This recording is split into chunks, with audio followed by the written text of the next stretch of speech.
ఏమైనా డిఓపి అవుతుంది అయ్యాలా సార్ కొంచెం చెప్పు ఏదో ఏదో ఏం కావాలి చెప్పబ్బా. సార్ కొంచెం ఆర్జీబీ లైట్ ఒకటి కావాలి సార్, కొంచెం లైటింగ్ సెట్. ముందే చెప్పాలి కదా నువ్వు, లాస్ట్ మూమెంట్లో చెప్తే ఎట్లా వీడియోస్ చేయడము. సరే సార్ చూడండి. ఇప్పుడు ఏం కావాలి నీకు? ఆర్జీబీ లైట్ కావాలి సార్ ఒకటి.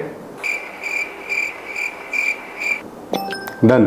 సార్ ట్రైపాడ్ హెడ్ కరెక్ట్గా వర్క్ చేయట్లేదు సార్, అది కూడా ఇవన్నీ ముందే చూసుకోవాలి డిఓపి. నువ్వు ఉండు, ఒక నిమిషం ఉండు. Done sir. హెడ్ ఇది కూడా హోల్డర్ కొంచెం లేదు సార్. ఆపు సార్. ఆపు సార్. నేను ఉన్నా కదా. అయ్యో సార్ ఆగండి. ఆగు కదా నువ్వు.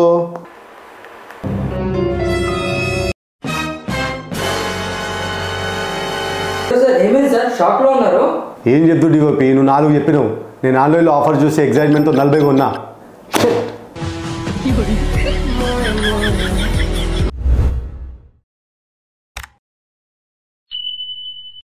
Hi hello welcome to socio fares. నేను మీ మహేష్ బొమ్మిశెట్టి. ఇంటర్నెట్ వల్ల మనకు ఎన్నో సౌకర్యాలు వచ్చాయి, కానీ ఒక పెద్ద సమస్య కూడా పెరిగిపోతుంది. అదే ఎక్సెసివ్ ఆన్లైన్ షాపింగ్. సో చెప్పండి, మీరు కూడా ఈ షాపింగ్ ట్రాప్ లో పడిపోతున్నారా? అసలు దీనికి సొల్యూషన్ ఏంటి? ఒకటే ఆర్డర్ చేద్దామని మొదలుపెట్టి ఒక్కసారిగా ఎక్కువ ప్రొడక్ట్స్ ఆర్డర్ చేస్తున్నారా? డిస్కౌంట్ల పేరుతో డబ్బులన్నీ ఖర్చు చేసుకుంటున్నారా? ఇది కేవలం ఒక అలవాటా లేక ఒక అడిక్షన్ గా మారిపోయిందా? ఈ వీడియోలో ఎక్సెసివ్ ఆన్లైన్ షాపింగ్ చేయడం వల్ల మన జీవితాలు ఎలా ప్రభావితం అవుతున్నాయి, దాన్ని మనం ఎలా కంట్రోల్ చేయాలి అన్న దానిపై డీటెయిల్ గా చర్చిద్దాం. ముందుగా వ్యూవర్స్, మా ఈ ప్రయత్నం మీకు నచ్చితే ఈ వీడియోని లైక్ చేయండి, మా ఈ ఛానల్ని తప్పకుండా సబ్స్క్రైబ్ చేయండి. మీ సపోర్ట్ నాకు మరియు మా టీంకి ఎంతో కిక్ ఇస్తుంది. దీంతో మరిన్ని ఇలాంటి వీడియోస్ మీకు అందించాలన్న ధైర్యం వస్తుంది.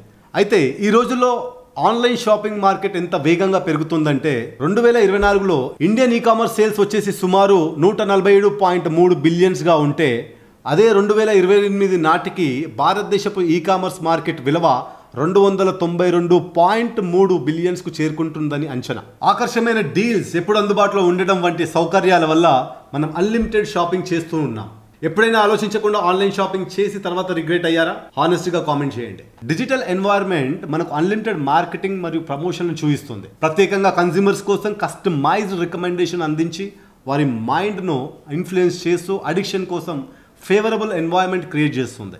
అదనంగా ఆన్లైన్ షాపింగ్ లో ఉన్న ప్రైవసీ వల్ల ఇతరుల విమర్శలకు లేక ఇంటర్ఫియరెన్స్ గురి కాకుండా ఉండడం వల్ల వ్యక్తులు అన్లిమిటెడ్ షాపింగ్ చేయడానికి ఈజీ అయిపోయింది. సో ఈ అడిక్షన్కి దారితీసే అంశాలను అర్థం చేసుకోవడం మరియు దీన్ని పరిష్కరించడానికి మార్గాలు కనుక్కోవడం చాలా అవసరం.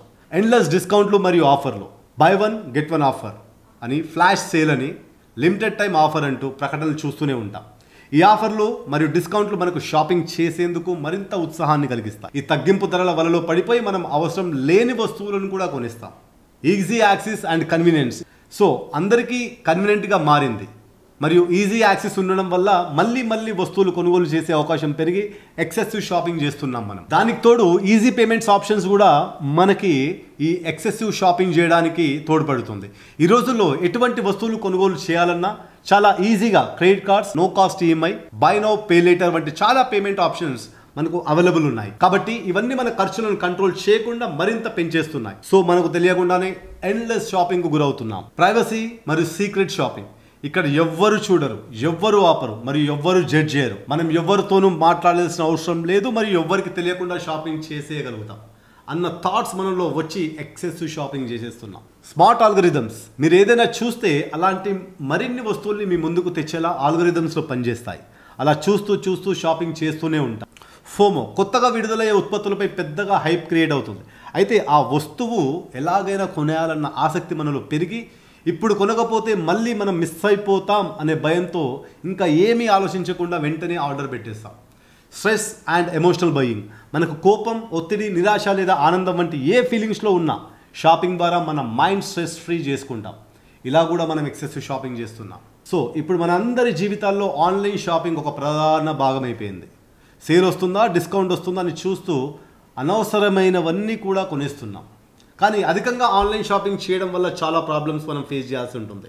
అందులో మొదటి సమస్య వచ్చేసి ఫైనాన్షియల్ ప్రాబ్లమ్స్. ఆన్లైన్ షాపింగ్లో by now pay later, EMI ఆఫర్లు వంటివి ఆకర్షణీయంగా ఉంటాయి. కానీ మనం ఎంత ఖర్చు చేస్తున్నామో తెలియకుండానే షాపింగ్ చేసేస్తాం. ఇలా చిన్న ఖర్చులు పెద్ద బిల్ అయ్యి అప్పులకు దారితీస్తుంది. సో దీని మూలంగా మన మీద ఫైనాన్షియల్ బర్డన్ పడుతుంది. Mental stress and addiction. ఒక్కసారి ఆన్లైన్ షాపింగ్ అలవాటైతే అది మానసికంగా కూడా ప్రభావితం చేస్తుంది. స్ట్రెస్ రిలీఫ్ కోసం షాపింగ్ చేయడం స్టార్ట్ చేస్తున్నాం. ఇది ఒక మెంటల్ అడిక్షన్గా మారి ఎంత షాపింగ్ చేసినా మనకు తృప్తి కలగదు. అన్నెసెసరీ షాపింగ్, కేవలం డిస్కౌంట్ ఉంది కదా అనే ఆలోచనతో ఏవేవో కొనిస్తాం. కానీ ఖర్చు చేసేసాక అర్థమవుతుంది కొన్ని రోజుల తర్వాత అవి ఉపయోగం లేకుండా గదుల్లో పడి ఉంటాయి. పర్సనల్ అండ్ ఫ్యామిలీ లైఫ్పై ప్రభావం. ఎక్కువగా ఆన్లైన్ షాపింగ్ మీద దృష్టి పెడుతూ కుటుంబ సభ్యులతో సమయం గడపకపోవడం జరుగుతుంది. అలాగే వివాహితుల మధ్య కూడా ఆర్థిక సంబంధిత సమస్యలు కూడా రావచ్చు. ఆ మధ్య ఒక మీమ్ కూడా చూస్తూ ఉన్నాం మనం.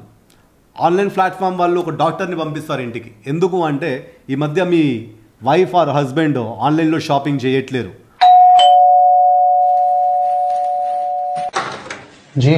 जी मैं डॉक्टर सिन्हा अमेज़ॉन से आया हूँ। अमेज़ॉन से?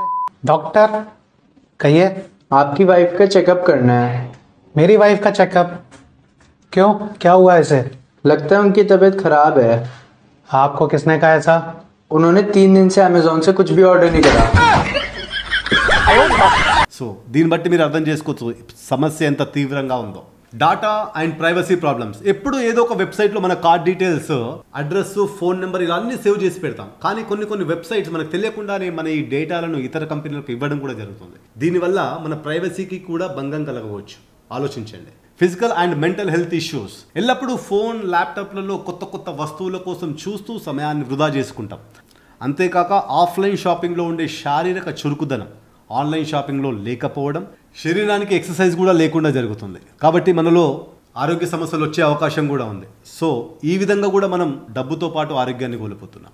అయితే ఈ అమితమైన షాపింగ్ను ఎలా నియంత్రించాలో ఇప్పుడు చూద్దాం. ముందుగా మనకు ఈ వస్తువుల అవసరం ఉందా లేక ఆఫర్ చూసి తీసుకుంటున్నామా అని మనల్ని మనం షాపింగ్ చేసే ముందు ప్రశ్నించుకోవాలి. నీడ్స్ అండ్ వాంట్స్ మధ్య తేడాని గుర్తించాలి. 24 అవర్స్ రూల్స్ని వాడండి. ఒక వస్తువు నచ్చితే వెంటనే ఆర్డర్ చేయకుండా విష్ లిస్ట్లో యాడ్ చేసి వెయిట్ చేయండి. ఇంకా మనకు ఆ వస్తువు అవసరం అనిపిస్తే అప్పుడు దాన్ని ఆర్డర్ చేయండి. షాపింగ్ చేసే ముందు మంత్లీ బడ్జెట్ వేసుకోండి. ఒక అమౌంట్ ఫిక్స్ చేసుకొని దానికి మించి ఖర్చు చేయకుండా ప్లాన్ చేయండి. ఈఎంఐ లేదా బై నౌ పే లేటర్ ఆఫర్స్ను వాడటం తగ్గించండి. ప్రమోషనల్ ఈమెయిల్స్ని అన్సబ్స్క్రైబ్ చేయండి. మనం ముఖ్యంగా ఆఫర్స్ మరియు డిస్కౌంట్స్ చూసే డైవర్ట్ అవుతాం. షాపింగ్ ఎక్స్పెన్సెస్ను ట్రాక్ చేయండి. ఇలా చేయడం వల్ల ఖర్చులను నియంత్రించడానికి మరియు ఆర్థిక స్థిరతను కాపాడుకునేందుకు ఉపయోగపడుతుంది. షాపింగ్ యాప్స్ని వాడకాన్ని తగ్గించండి. అవసరానికి మాత్రమే ఈ యాప్స్ని వాడండి. నోటిఫికేషన్లు ఆఫ్ చేసి పెట్టేయండి. ఫ్రీ టైంలో షాపింగ్ యాప్స్ను స్క్రోల్ చేయడం బదులు ఫ్యామిలీ అండ్ ఫ్రెండ్స్తో క్వాలిటీ టైం గడపండి. సో ఫైనల్గా నేను చెప్పాలనుకుంటే ఏంటంటే ఆన్లైన్ షాపింగ్ కంప్లీట్గా అవాయిడ్ చేయాల్సిన అవసరం లేదు. కానీ దీన్ని మనం నియంత్రించాలి. Year end sale, big billion day sale అని కాకుండా అవసరాన్ని బట్టి మాత్రమే షాపింగ్ చేయండి. జై హింద్.